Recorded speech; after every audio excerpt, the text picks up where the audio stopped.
Ward number 48 की पार्षद कुमारी कल्पना की गिरफ्तारी के बाद मामला तूल पकड़ता जा रहा है। भागलपुर के कई पार्षदों ने वरीय पुलिस अधीक्षक से मिलकर उन्हें जल्द रिहा करने की मांग की है। वहीं वरीय पुलिस अधीक्षक आनंद कुमार ने कहा है कि जांच चल रही है, जल्द साक्ष्य सामने आएंगे, दोषियों पर विधि संबद्ध कार्रवाई की जाएगी। दरअसल सोशल मीडिया पर वीडियो काफी तेजी से वायरल हो रहा था, जिसमें एक युवक को कुछ लोग मिलकर बिजली के पोल में बांधकर जाति सूचक भद्दी भद्दी गालियां देते हुए उसकी पिटाई कर रहे थे। इस युवक की पहचान वार्ड नंबर 48 के रहने वाले कमल तांती के रूप में हुई, जिसका इलाज जवाहरलाल नेहरू चिकित्सा महाविद्यालय अस्पताल में कराया गया। कमल तांती का पारिवारिक रिलेशन कुछ ठीक नहीं चल रहा था। उसी बाबत पार्षद और गांव के कुछ गणमान्य लोगों के बीच आम सभा रखी गई थी। उस आम सभा के निर्णय से कमल तांती काफी नाखुश था, जिससे वह गुस्से में आकर पार्षद को गाली गलौज भी कर दिया था। कमल तांती के द्वारा गाली गलौज करना पार्षद को गवारा नहीं हुआ और उसने कमल तांती को अपने कुछ लोगों से बिजली के पोल में बंधवा कर पिटवा डाला। इसको लेकर कमल तांती ने SC/ST एक्ट के तहत मुख्य आरोपी वार्ड नंबर 48 की पार्षद कुमारी कल्पना, उसके बेटे, उसके पति, उसके सहयोगी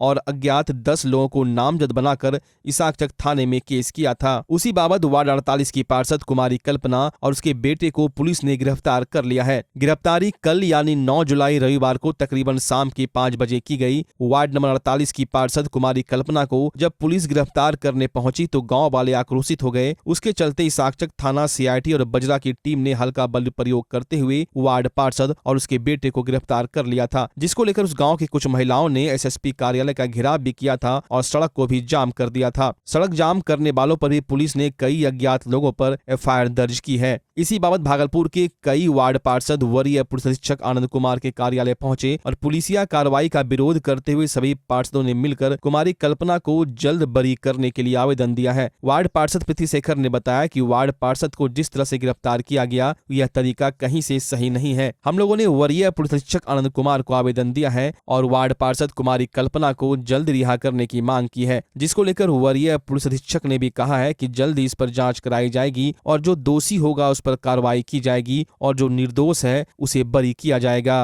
कल हमारी जो माननीय पार्षद हैं कुमारी कल्पना जी वार्ड संख्या 48 की, उनकी गिरफ्तारी हो गई है और उस गिरफ्तारी का जो कारण है वो और जिस प्रकार से गिरफ्तारी की गई है वो बिल्कुल अनुचित है और इसी संबंध में हम लोग उस गिरफ्तारी की पूरी जांच और जो उचित कार्रवाई करने के अनुरोध करने के लिए हम लोग यहाँ पर उपस्थित हुए। पूरा मामला यह है कि आप सभी लोग जानते हैं कि जो जनप्रतिनिधि होने के नाते आए दिन आम जनता जनप्रतिनिधि के पास अपनी पंचायती करवाने के लिए, अपनी समस्या के समाधान के लिए उनके दरवाजे पर जाते हैं, उनके पास जाते हैं और इस क्रम में कई लोगों के साथ जब दो पक्ष होते हैं तो वाजिब है कि किसी एक के पक्ष में होता है, किसी एक के विपक्ष में ही फैसला होता है। तो जो कमल तांती नाम का जो युवक है वो उस फैसले से नाखुश हो गए और नाखुश होकर वो माननीय पार्षद के खिलाफ उन आपत्तिजनक टिप्पणियां वो सार्वजनिक करने लगे।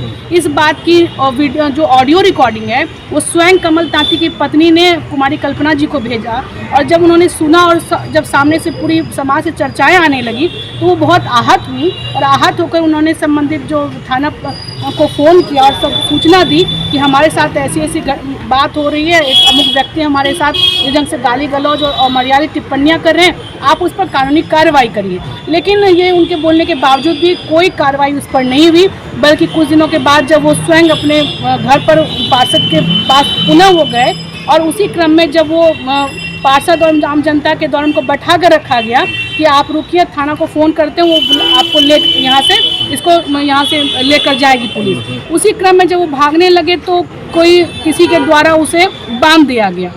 लेकिन इस घटना के बाद जब दूसरे दिन अचानक से पुलिस आती है और कुमारी कल्पना जी को गिरफ्तार करके जो वहाँ पर जो कर्मी है, पुलिसकर्मी, वो बिल्कुल घसीटते हुए इस ढंग से ले जाने लगता है कि कोई बहुत बड़ा दुर्दांत अपराधी है। हम ये कहना चाहते हैं, बगल में भी आपने देखा होगा कि सैंडीज कंपाउंड के स्विमिंग पूल में एक युवक की डूबने से मौत हो गई, उस पर भी FIR हुआ, तो उस पर तो कहाँ कोई कार्रवाई हुई, कोई नहीं पकड़े गए हैं। और पंचायती के क्रम में किसी के नाखुश होने से और उस व्यक्ति झूठा SC/ST का केस लगा दे पार्षद जनप्रतिनिधि पर और उस पर अब तुरंत कार्रवाई करते हैं, वो भी इस अमर्यादित ढंग से उनको ले जाते हैं, तो ये कहीं से भी उचित नहीं है। इसी के विरोध में, इसी के आक्रोश में हम सब लोग यहाँ पर इकट्ठे हुए हैं और हम लोग SSP महोदय से मिले, बहुत ही सकारात्मक वार्ता हुई। उन्होंने हम लोगों को भरोसा दिया है कि इसकी उचित जांच होगी और जो भी दोषी होंगे उस पर कार्रवाई की जाएगी, इस पर उन्होंने हमें जांच का भरोसा दिलाया है। अब आपके शहर भागलपुर में खुल चुका है पूरे बिहार का सबसे बड़ा और premium salon Looks Salon. Looks Salon में आपको लेडीज और जेंट्स दोनों के लिए सर्विसेज उपलब्ध है। लेडीज के लिए hair styling, party makeup, bridal makeup, hair texture, hair treatment, facial and rituals, hands and feet, nail care जैसी सुविधाएं। तो जेंट्स के लिए haircut and finish, hair colour, hair texture, hair treatment, skin care, beard grooming जैसी सुविधाएं उपलब्ध है। Looks Salon अपने इनॉग्रल ऑफर्स के तहत सभी प्रकार की सर्विसेज पर 34% की भारी छूट दे रही है। तो अगर आप भी लुक्स सैलून के बेहतरीन प्रीमियम सर्विसेज की चाहत रखते हैं तो अभी बुकिंग कर सकते हैं। अपॉइंटमेंट के लिए आप मोबाइल नंबर 9199062666 पर संपर्क कर सकते हैं या फिर www.luxsalon.in पर जाकर ऑनलाइन अपॉइंटमेंट भी ले सकते हैं। भागलपुर नगर निगम ने एक विशेष पहल की है जिसमें शहर की 50 महिलाओं को टोटो रिक्शा चलाने का प्रशिक्षण लाजपत पार्क के मैदान में प्रशिक्षक सुबोध तांती के द्वारा दिया जा रहा है, जिससे वो लोग अपने आप में सबल, स्वावलंबी और आत्मनिर्भर बनेगी। गौरतलब है कि इन 50 महिलाओं को टोटो रिक्शा चलाने की ट्रेनिंग दी गई है। अब वो बहुत जल्द भागलपुर के हर वार्ड में सफाई कर्मियों के साथ नजर आएंगी। इस काम से महिलाओं में काफी आत्मनिर्भरता देखी जा रही है। वहीं 50 महिलाओं को प्रशिक्षण दे रहे प्रशिक्षक सुबोध तांती ने बताया कि सभी महिलाओं ने अच्छे ढंग से टोटो चलाने का प्रशिक्षण लिया है। वह बहुत जल्द शहर के हर वार्ड में टोटो चलाती हुई नजर आएंगी और महिलाएं अपने इस कार्य से काफी खुश नजर आ रही हैं। वहीं भागलपुर नया बाजार सखीचंद घाट की रहने वाली रजनी ने कहा कि यह सरकार की अच्छी योजना है, इसमें महिलाओं को बढ़ चढ़कर हिस्सा लेना चाहिए। इसमें हम आत्मनिर्भर हो रहे हैं। हम लोगों ने प्रशिक्षण ले लिया है, अब हम लोग जल्द सड़क पर उतरेंगे। वहीं उन्होंने कहा कि घर के लोगों का काफी सपोर्ट है, अब लड़के और लड़कियों में कोई फर्क नहीं है। बहुत अच्छी योजना सरकार निकाली हुए है, महिलाओं के लिए बहुत अच्छी योजना है ये। इसमें सभी को भाग लेना चाहिए। इससे ये होता है कि महिला भी है ना, अब अपने पे आत्मनिर्भर हो सकता है। तो इस पे हम लोग को आगे बढ़ चढ़ कर भाग लेना चाहिए। और हम लोग यहाँ पे अभी 25 मतलब ले चुके हैं, 30 महिला जो है ना ट्रेनिंग ले चुके हैं। और अब जो है सड़क पे अब हम लोग भी उतरने वाले हैं। तो इसलिए हम इसके लिए नगर निगम का बहुत बहुत आभारी है, शुक्रिया अदा करते हैं, जो कि हम लोग को आत्मनिर्भर होने का रास्ता दिखाए हैं। सो हम उनका बहुत बहुत धन्यवाद करते हैं। और घर से कोई परेशानी? कुछ नहीं, परेशानी क्या, बहुत अच्छी बात है। उन जो घर के गार्जियन है वो भी बोले कि नहीं बहुत अच्छी काम है, करना चाहिए। आजकल महिला और पुरुष में कुछ अंतर नहीं है। जुल से चला रहे हैं। कैसा लग रहा है? अच्छा लग रहा है। किसका गाड़ी है? नगर निगम का है। तो अभी ट्रेनिंग कर रहे हैं? 15-20 दिन से ट्रेनिंग चल रहा है। पहले क्या करते थे? कुछ नहीं करते थे। ये ड्राइवर का ट्रेनिंग है, महिला लोग का, नगर निगम की तरफ से है। ठीक है ना, हम उसको ट्रेनिंग दे रहे हैं। मेरा नाम है सुबोध तांती। ठीक है, 50 महिला को ट्रेनिंग देना है। क्या काम होगा इससे? इसे ड्राइवरी करेगी, हर वार्ड में दिया जाएगा इसको एक कर्मचारी के साथ। पति बीमार था, बचने की उम्मीद नहीं थी। महादेव से मन्नत मांगी कि दंड देते हुए सुल्तानगंज से वैद्यनाथ धाम जाएंगे और अब सावन में दंड देते हुए बाबा वैद्यनाथ की यात्रा पर निकली है। यह कहानी बिहार शरीफ की सुधा सिन्हा की है। सुधा सिन्हा पहली बार साष्टांग दंडवत होते हुए वैद्यनाथ धाम जा रही है। उनके साथ उनके पति भी हैं। 4 जुलाई को सुधा सिन्हा ने सुल्तानगंज से जल लिया था और 10 किलोमीटर की दूरी अभी तक उन्होंने तय की है। वो कच्ची कांवरिया पथ पर धीरे धीरे आगे बढ़ रही है। दरअसल सुधा के पति नरेश सिन्हा को हेपेटाइटिस बी हो गया था। वो लगातार बीमार रह रहे थे। डॉक्टर ने उनके बचने की उम्मीद नहीं जताई थी। इसके बाद सुधा ने भोलेनाथ से मन्नत मांगी कि अगर उनका पति स्वस्थ होते हैं तो वो दंड देते हुए वैद्यनाथ धाम जाएगी। इसके बाद इस वर्ष सावन में सुधा सिंह यात्रा पर निकली है। सुधा के पति नरेश अपनी पत्नी को मिसाल मानते हैं। नरेश कहते हैं कि उनके बचने की उम्मीद नहीं थी, लेकिन महादेव से उनकी पत्नी ने कामना की थी तो महादेव ने उनकी सुनी और कामना पूरी कर दी। आपको बता दें, सावन के महीने में खासकर महादेव को रिझाने के लिए 3 तरह के कांवरिया श्रद्धालु सुल्तानगंज से वैद्यनाथ धाम जाते हैं। एक सामान्य बम होते हैं, एक डाक बम तो एक डंडी बम होते हैं। सबसे कष्टप्रद यात्रा डंडी बम की होती है। यह डंडी बम 1.5 से 2 महीने में वैद्यनाथ धाम पहुँचते हैं। ये इनको, मेरे हस्बैंड को हेपेटाइटिस बी हो गया था। इनको दिल्ली में इलाज में एम्स में भी बोल रहा था कि अब इसका कोई भरोसा नहीं है। हम लोग बोला कि क्या आदेश था, हम लोग खूब काने रोए में पटके। अचानक हम गश दिए कि भोला हुआ दीजिए, हम पति को पहुँचा दीजिए, हम दंडवत देंगे। तो इतना कष्ट परेशानी हो रही है, धीरे धीरे घट जाएगा। भोला इतना विश्वास दिए हैं, वही देते हैं वही। कब निकले थे सुल्तानगंज से? 4-5 तारीख को जो निकले 9-10 बजे। भी हो गया था, बचने की चांस नहीं थी। बिहार शरीफ में दिखाए थे डॉक्टर भी ने वो जवाब दे दिए। मैं कोमा में चला गया था, पटना गया पुर्जी हॉस्पिटल में, वहाँ 1.5-2 महीना रहा। वहाँ भी कोमा में और चला गया। मैं खाता पीता कुछ नहीं था, एकदम सोए हुए रहता था। चलने का तो कोई बात ही नहीं थी, पूरा कोमा में थे, कुछ समझ नहीं, हम सोए हुए रहते थे। मेरे वाइफ को वहाँ जवाब दिया कि दिल्ली ले जाइए। फिर किसी तरह औरत थी मेरे को दिल्ली ले गए।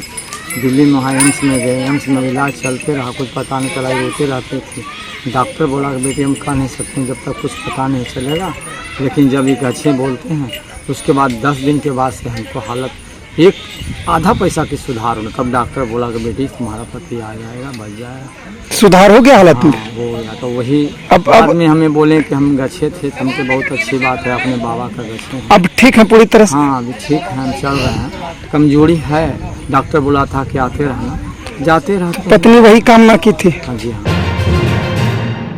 भागलपुर के अमडंडा थाना प्रभारी रवि कुमार के द्वारा नवंबर महीने में शराब के साथ पकड़ाई स्कॉर्पियो गाड़ी को जब्त करने के बाद गाड़ी का प्रयोग उनके द्वारा किए जाने की खबर दिखाए जाने के बाद गाड़ी मालिक के भाई कोर्ट पहुंचे, जहां उन्होंने अधिवक्ताओं से बात कर थाना प्रभारी के खिलाफ मामला दर्ज कराने को लेकर कवायद शुरू कर दी है। गाड़ी मालिक के भाई का कहना है कि थाना प्रभारी ने कल शाम गाड़ी की चाबी और खुला हुआ नंबर प्लेट उनके घर पर आकर फेंक दिया और धमकी दी कि किसी को कुछ नहीं बताना, नहीं तो तुम्हें दूसरे केस में फंसा दिया जाएगा। गाड़ी मालिक के भाई का कहना है कि पहले भी गाड़ी यूज करने को लेकर जब वो लोग थाना प्रभारी से ऐसा नहीं करने की बात कहते थे तो उनके द्वारा डांट फटकार कर भगा दिया जाता था। वहीं लोगों का आरोप है कि थाना प्रभारी के द्वारा अपने यूज में लाने के साथ साथ भाड़ा पर भी गाड़ी लगाई जाती थी, जिसको लेकर ये लोग सीजीएम कोर्ट में मामला दर्ज करने की तैयारी कर रहे हैं। वहीं मुख्यमंत्री और बिहार की डीजीपी से ऐसे थाना प्रभारी पर कार्रवाई करने की भी मांग कर रहे हैं। वहीं इस मसले पर सीनियर एसपी शहर में नहीं रहने के कारण उनकी प्रतिक्रिया नहीं मिल पाई। 20 नवंबर 2022 को गाड़ी पकड़ाई थी। और उसके बाद मेरा भाई और एक और मेरा भाई चचेरा भाई दोनों पकड़ाए थे। क्या नाम था दोनों का? रौनक कुमार और एक का सुदर्शन कुमार। उसका क्या हुआ, क्या चीज में पकड़ाया था? वो दारू था गाड़ी में, दारू के लिए पकड़ाया था। कौन गाड़ी थी? स्कॉर्पियो था। उसका क्या हुआ? उसके बाद वो दोनों को पकड़ के जेल भेज दिया गया। उसके बाद 5 महीना के बाद उसको मतलब रिलीज पे छोड़ा गया, बेल हुआ। और उसके बाद ये जो थानेदार साहब हैं अपना गाड़ी यूज कर रहे थे, भाड़ा पे लगाते हैं, अपना पैसा कमाते हैं, अपना यूज कर रहे हैं पर्सनल में। भागलपुर जाते थे, उधर अपना क्षेत्र घूरते थे हर जगह, मतलब अपना घर भी पर्सनल लेके चल जाते थे। मेरा नाम हुआ कुंदन कुमार, मेरा घर हुआ डोभी, अमडंडा थाना के बगले में गांव है। क्या हुआ था कल हम आए थे कचहरी में, मेरा भी काम था, तो हम देखे कि रवि बाबू जो है अमडंडा थाना प्रभारी बहुत परेशान नजर आ रहे थे। जो दारू में गाड़ी पकड़ाया था तो रवि कुमार उसका यूज कर रहा था, तो वो देखे कि मेरा दोस्त का गाड़ी था स्कॉर्पियो, हम भी पहचान लिए कि ये तो मेरा रौनक भाई का गाड़ी है, खरारा घर था। तो हम देखे कि भाई तो रौनक भैया का गाड़ी है, तो वो गाड़ी जब्त था थाना में। तो ये दरोगा अपने मनमानी से गाड़ी चला रहा था, भाड़ा भी लगाता था और अपना यूज करने के लिए कहीं ससुराल जाता था, अपना घर जाता था, क्षेत्र घूमता था। कल गवाही के लिए आया था यहाँ पर भी भागलपुर। तब आप लोग जब खबर चलाएं उसके बाद गया, चाबी और नंबर प्लेट ऑनर के घर पे जाकर के बेच के चला गया और धमकी भी दिया घर पे कि अगर किसी को बोलेगा तो हम आप लोग को जान से मरवा देंगे और भी अलग केस करवा देंगे, इसलिए किसी को मत बताना। आप लोग क्या चाहते हैं? हम लोग न्याय चाहते हैं कि दरोगा बहुत ही मनमानी तरीके से वहाँ हर आदमी को टॉर्चर करता है। बहुत गलत कर रहा है। अपने आप को ये जो है ना समझ रहा है कि हम प्रधानमंत्री हैं। बच्चा जब जन्म लेता है तो कई बार बच्चा तुरंत नहीं रोता है, रोने में देर हो जाता है। ऐसे में बच्चा क्षतिग्रस्त हो जाता है और उसके बचने की संभावना कम हो जाती है, और यदि बचा तो भविष्य में उसमें विकलांगता की समस्या आती है, जिसे सीपी कहते हैं, जिसका कोई माकूल इलाज नहीं है और ज़िंदगी भर बच्चा विकलांगता से जूझ सकता है। ऐसे में पूरे संसार में कूलिंग थेरेपी का सहारा लिया जाता है। जन्म से ठीक 6 घंटा के अंदर यदि उसको कूलिंग थेरेपी दिया जाए तो उससे उसका सीपी की समस्या कम होती है और बचने की भी संभावना बढ़ती है। पहली बार बिहार झारखंड में आपके शहर के स्नेह नवजात शिशु बाल सेवा केंद्र में यह मशीन उपलब्ध है। कभी भी ऐसी बात हो कि बच्चा रोने में विलम्ब हो गया तो आप स्नेह नवजात शिशु बाल सेवा केंद्र में जरूर संपर्क करें।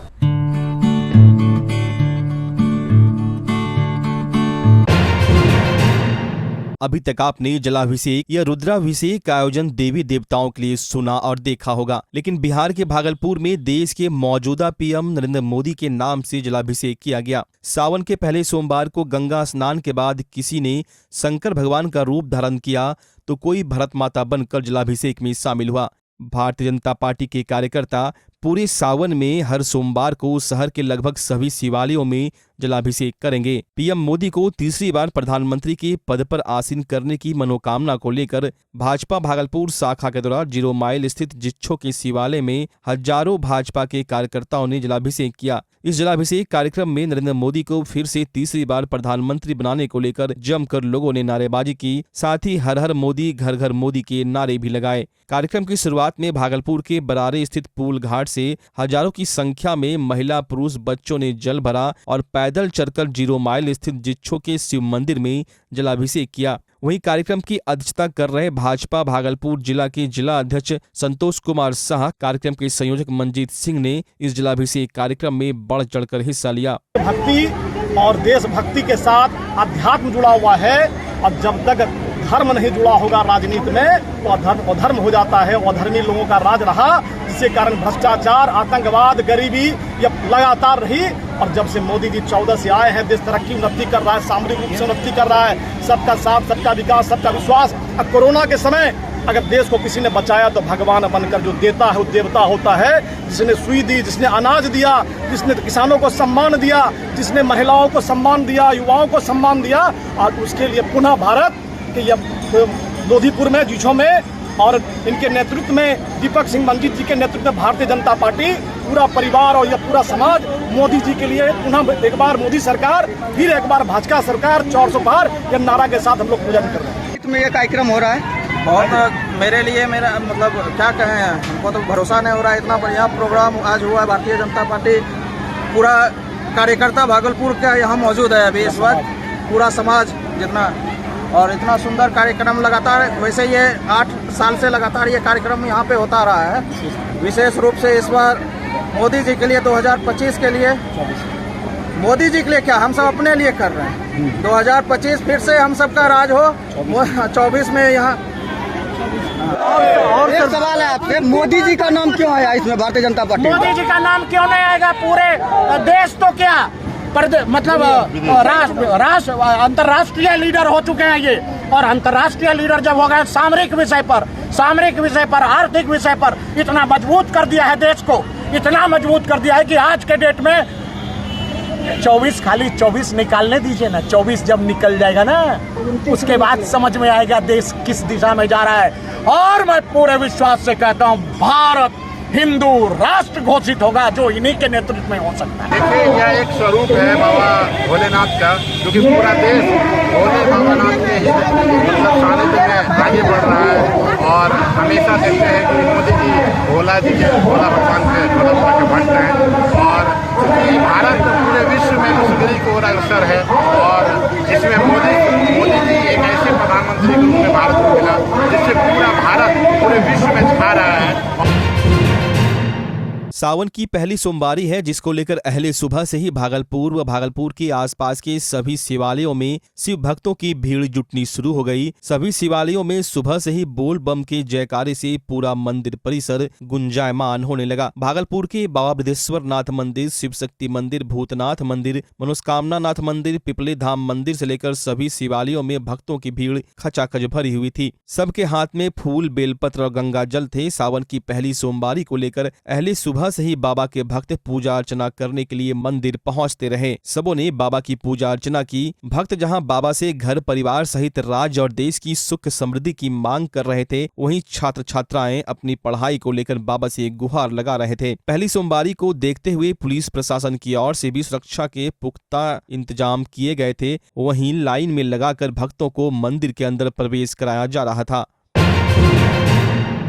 भागलपुर के सुल्तानगंज में अजगैबीनाथ नगरी में शिव भक्तों ने हर हर महादेव के जयकारों के साथ शिव मंदिर के शिवालय में गंगा जल चढ़ाते हुए मनोकामना पूजा की। श्रावणी मेला की पहली सोमवारी को लेकर बिहार, झारखंड, बंगाल, नेपाल सहित आसपास के हजारों शिव भक्त एवं कांवरियों ने अजगैबीनाथ धाम के उत्तरवाहिनी गंगा घाट में हर हर महादेव बम बम भोले के जयकारों के साथ गंगा में डुबकी लगाई। वहीं शिव भक्तों ने उत्तरवाहिनी गंगा जल लेकर अजगैबीनाथ मंदिर सहित अन्य जगहों के शिव के मंदिरों में शिवलिंग पर जल चढ़ाते हुए जीवन में सुख शांति की कामना की। साथ ही हजारों कांवरियों ने उत्तरवाहिनी गंगा जल लेकर देवघर स्थित वैद्यनाथ धाम मंदिर में शिवलिंग पर जल चढ़ाने पैदल व वाहन से बोल बम हर हर महादेव के जयकारों के साथ रवाना हुए। वहीं जिला प्रशासन के निर्देश पर स्थानीय पदाधिकारियों के द्वारा जगह जगह सुरक्षा व्यवस्था, पेयजल की व्यवस्था, स्वास्थ्य शिविर की व्यवस्था सहित अन्य सुविधाएं शिव भक्त कांवरियों के लिए किया गया है।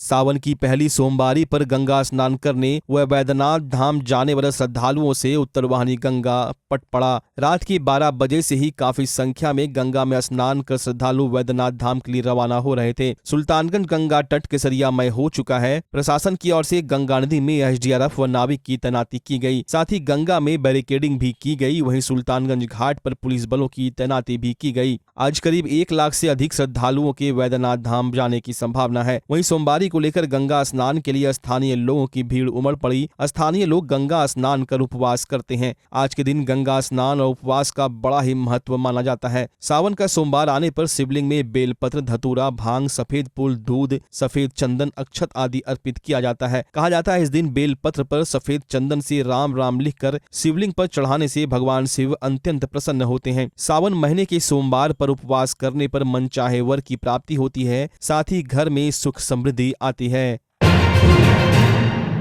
भागलपुर जिला शतरंज संघ के तत्वाधान में इम्पैक्ट एकेडमी मिर्जान हाट में 1 दिवसीय rapid Impact Academy open chess championship का आयोजन किया गया। आयोजन कुणाल कुमार राय के नेतृत्व में संपन्न हुआ। प्रतियोगिता के निर्णायक कुणाल कुमार राय ने बताया कि 6 चरणों के समापन के बाद शुभम कुमार ने प्रथम स्थान प्राप्त किया है, वहीं दिलमोहन ने द्वितीय स्थान प्राप्त किया है, जबकि तीसरे स्थान पर अनुपम कुमार, चौथे स्थान पर विश्वबंधु उपाध्याय और 5वें स्थान पर संयुक्त रूप से राहुल कुमार, हेमंत कुमार मिश्रा, रवि कुमार, आदित्य सम्राट, अभिषेक कुमार और निगम मिश्रा, अजय कुमार मिश्रा तथा विवेक चंद्रा संयुक्त रूप से रहे। विजेता को यामाहा शोरूम के निदेशक रूबी अग्रवाल द्वारा चांदी का चाबी गुच्छ प्रदान किया गया तथा 1 से 5 स्थान तक के प्रतिभागियों को ट्रॉफी और सभी प्रतिभागियों को सर्टिफिकेट तथा मेडल से सम्मानित किया गया। प्रथम तथा द्वितीय स्थान पर रहने वाले खिलाड़ियों को आगामी जिला राज्य सीनियर प्रतियोगिता जो 16 जुलाई को समस्तीपुर में आयोजित होने वाला है, वो लोग भागलपुर जिला शतरंज संघ का नेतृत्व करेंगे। प्रतियोगिता में कुल 36 खिलाड़ियों ने शिरकत किया। प्रतियोगिता का उद्घाटन इम्पैक्ट एकेडमी की पूरी टीम परीक्षित शर्मा, सोनू कुमार, गौतम कुमार, सुमित कुमार तथा सुदर्शन कुमार ने पारंपरिक तरीके से मोहरा चलकर किया। उन्होंने बताया कि शतरंज एक मानसिक चेतना और बौद्धिक विकास का खेल है, जिसमें व्यक्ति अपनी चतुरता से खेलता है। समापन समारोह सह पुरस्कार वितरण समारोह में मुख्य अतिथि पूर्व उप महापौर राजेश वर्मा, सीए प्रदीप झुंझुनवाला, संघ के अध्यक्ष डॉक्टर अजय कुमार सिंह, सचिव अजय कुमार मिश्रा ने पुरस्कार वितरण कर खिलाड़ियों का उत्साहवर्धन किया। साथ ही साथ उनके उत्तम भविष्य की कामना की और शतरंज के क्षेत्र में आगे बढ़ने के लिए प्रोत्साहित किया। अंत में अध्यक्ष ने आने वाले समय में अंचल स्तरीय प्रतियोगिता कराने की संभावना व्यक्त की। मौके पर विश्वबंधु उपाध्याय, शुभम, अंकित कुमार मिश्रा, निगम मिश्रा, अमित कुमार झा, हेमंत मिश्रा सहित अन्य मौजूद थे। नाथनगर के मधुसूदनपुर थाने से फरार अपराधी को पुलिस ने 2 दिन बाद गिरफ्तार कर लिया। बताया जा रहा है कि अपराधी किशन यादव उर्फ घुट्टर को पुलिस ने नाथनगर के बाबूटोला के पास से गिरफ्तार किया है। गिरफ्तार किशन यादव के ऊपर पहले से कई आपराधिक मामले दर्ज है। गौरतलब है कि बाइक चोरी के आरोप में पुलिस ने किशन यादव को 2 दिन पहले गिरफ्तार किया था, लेकिन उसी दिन शौच का बहाना बनाकर किशन यादव हाजत से फरार हो गया था, जिसके बाद पुलिस ने एक विशेष टीम गठित कर 2 दिन बाद नाथनगर के बाबूटोला से उसे गिरफ्तार कर लिया है। भागलपुर के कहलगांव थाना क्षेत्र के ओगरी गांव में पोखर में डूबने से 3 वर्षीय बच्चे की मौत हो गई। मृतक बालक की पहचान ओगरी गांव के भवेश कुमार के पुत्र ऋषभ कुमार के रूप में हुई है। परिजनों ने बताया कि कल देर शाम मृतक बालक की मां खेत पर जा रही थी तो वो उसके पीछे पड़ गया और किसी तरह पोखर में जा पहुंचा। थोड़ी देर बाद घर वालों ने ऋषभ की खोजबीन की, तब वो पोखर में दिखा, जिसके बाद परिजनों ने आनन फानन में पास के अस्पताल में उसे भर्ती कराया, जहां डॉक्टर ने उसे मृत घोषित कर दिया। वहीं कहलगांव थाना ने शव को अपने कब्जे में लेकर पोस्टमार्टम के लिए भेज दिया है।